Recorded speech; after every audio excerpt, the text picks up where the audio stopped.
नमस्कार दोस्तों, स्वागत है आपका हमारे इस चैनल होली शाला पे, जहां हम आपको पौराणिक कथाएं सुनाते हैं। शुक्रवार माता लक्ष्मी का दिन माना जाता है और उन्हीं की पूजा भी की जाती है। माता लक्ष्मी को हरिप्रिया, ईश्वरी और कमला भी कहा जाता है। इस दिन कई लोग अपनी इच्छा पूरी करने के लिए माँ लक्ष्मी का व्रत भी रखते हैं। ऐसा माना जाता है कि माता लक्ष्मी की कृपा जिस व्यक्ति पर होती है वो सभी कामों में अव्वल है और मान सम्मान की कभी भी कमी महसूस नहीं होती। शुक्रवार के दिन जल्दी उठकर स्नान करने के बाद माँ ईश्वरी की पूजा करनी चाहिए और भजन सुनने चाहिए। लक्ष्मी माता को कमल का फूल भी चढ़ाया जाता है और सफ़ेद रंग का खाना भी बनाया जाता है। आज हम आपको माता लक्ष्मी से जुड़ी एक कथा सुनाएंगे।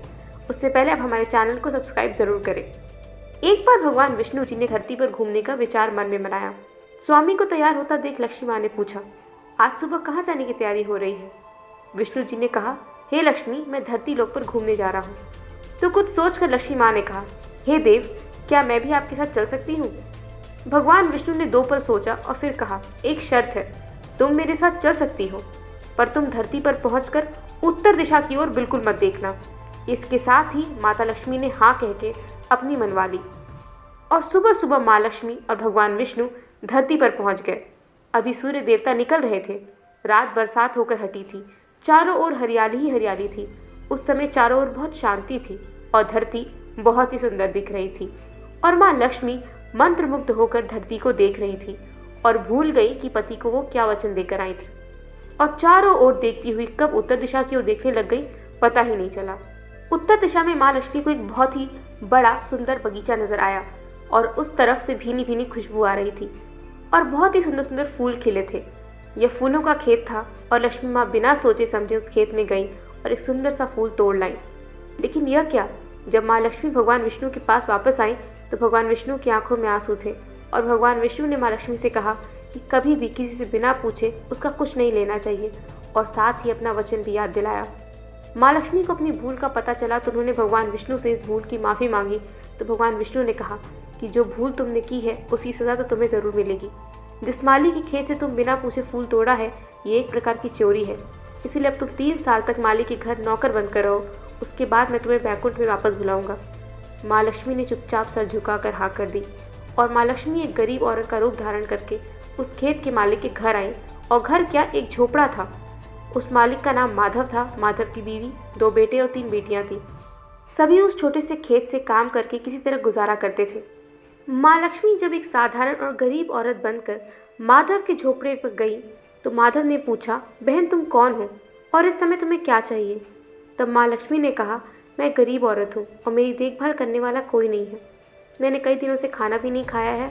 आप मुझे कोई भी काम दे दो, साथ में मैं तुम्हारे घर का भी काम कर दिया करूँगी। बस मुझे अपने घर में एक कोने में आसरा दे दो। माधव बहुत ही अच्छे दिल का मालिक था। उसे दया आ गई, लेकिन उसने कहा, बहन मैं तो बहुत गरीब हूँ।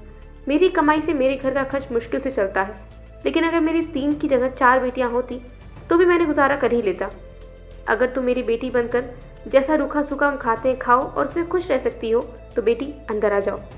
माधव ने माँ लक्ष्मी को अपने झोपड़े में शरण दे दी और माँ लक्ष्मी 3 साल उस माधव के घर नौकरानी बनकर रही। जिस दिन माँ लक्ष्मी माधव के घर आई उससे दूसरे दिन ही माधव को इतनी आमदनी हुई फूलों से कि शाम को एक गाय खरीद ली। फिर धीरे धीरे माधव ने काफ़ी ज़मीन खरीद ली और सब ने अच्छे अच्छे कपड़े भी बनवा लिए और फिर एक बड़ा पक्का घर भी बनवा लिया। बेटियों और बीवी ने गहने भी बनवा लिए और अब मकान भी बहुत बड़ा बनवा लिया था। माधव हमेशा सोचता था कि मुझे ये सब इस महिला के आने के बाद मिला है। इस बेटी के रूप से किस्मत चमक गई है मेरी। और अब 2 से 5 साल बीत गए थे, लेकिन माँ लक्ष्मी अब भी घर और खेत में काम करती थी। लेकिन एक दिन माधव जब अपने खेतों से काम करके आया तो उसने अपने घर के सामने द्वार पर एक देवी स्वरूप गहनों से लदी एक औरत को देखा। ध्यान से देखकर पहचान गया, अरे यह तो मेरी मुँह बोली चौथी बेटी यानी वही औरत है, और पहचान गया कि वह लक्ष्मी माँ है। अब तक माधव का पूरा परिवार बाहर आ गया था और सब हैरान होकर माँ लक्ष्मी को देख रहे थे। माधव बोला, हे माँ, हमें माफ़ कर दो। हमने तेरे से अनजाने में ही घर का और खेत का काम करवाया। हे माँ, ये कैसा अपराध हो गया। हे माँ, हम सबको माफ़ कर दे। अब माँ लक्ष्मी मुस्कुराई और बोली, माधव तुम बहुत ही अच्छे और दयालु व्यक्ति हो। तुमने मुझे अपनी बेटी की तरह रखा, अपने परिवार के सदस्य की तरह।